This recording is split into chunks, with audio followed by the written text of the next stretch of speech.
আসসালামু আলাইকুম রহমতুল্লাহি বারকাতু। বীর মুক্তিযোদ্ধা ফজলুর রহমান আসলে সে অনেক বড় অপরাধী। তার অপরাধ হলো সে বাংলাদেশের জন্য যুদ্ধ করতে গিয়েছিল।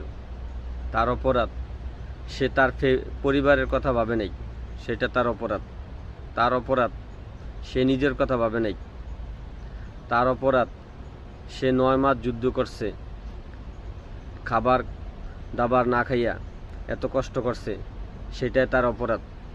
তার অপরাধ সে বাংলাদেশকে একটা লাল সবুজের পতাকা উপহার দিছে, সেটা তার অপরাধ।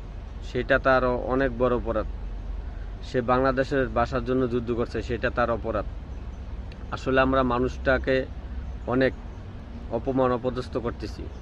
একজন মুক্তিযোদ্ধা যে কিনা দেশের জন্য এত কিছু করলো, নিজের জীবন বাজি রেখে দেশটাকে শত্রুমুক্ত করলো, আজকে আমরা তাকে জুতা মালা গলায় দেওয়ার জন্য মানুষ বসে আছি। আমরা তাকে অবহেলা তুচ্ছ তাচ্ছিল্য করতেছি, আমরা তাকে অনেক অপমান করতেছি, গালি দিতেছি। আসলে এই মানুষগুলো যদি আজকে না থাকতো, যারা মুক্তিযোদ্ধা নামক মানুষ, যারা বাবা নামক, যারা এই দেশের সন্তানকে বাঁচানোর জন্য যুদ্ধ করেছিল, যারা বলেছিল আমরা একটি ফুলকে বাঁচাবো বলে যুদ্ধ করি, সেই ফুলগুলো আজ আমরা তাদেরকে অপমান করতেছি। আসলে আমরা যে জাতি, আমরা কখনো কাদের মূল্যায়ন করতে যাই না, তাদের মতো মানুষকে আমরা অমূল্যায়ন করতেছি। আজকে যারা কিনা আমাদের জন্য এত কিছু করলো, আজকে তাদেরকে আমরা অপমান অপদস্থ করতেছি।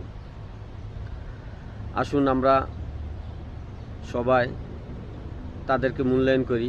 এই মুক্তিযোদ্ধা ছিল বিদায় আজকে আমি আর আপনি স্বাধীনভাবে কথা বলতেছি। আজকে আমি আর আপনি তাদেরকে গালিগালাজ করতেছি। তারা ছিল বিদায় আজকে আমরা বাংলাদেশে মুক্ত হাওয়ায় স্বাধীনতার স্বাদ নিতে পারতেছি। আসুন মুক্তিযোদ্ধাকে সম্মান করি, মুক্তিযোদ্ধাকে সেলুট জানাই।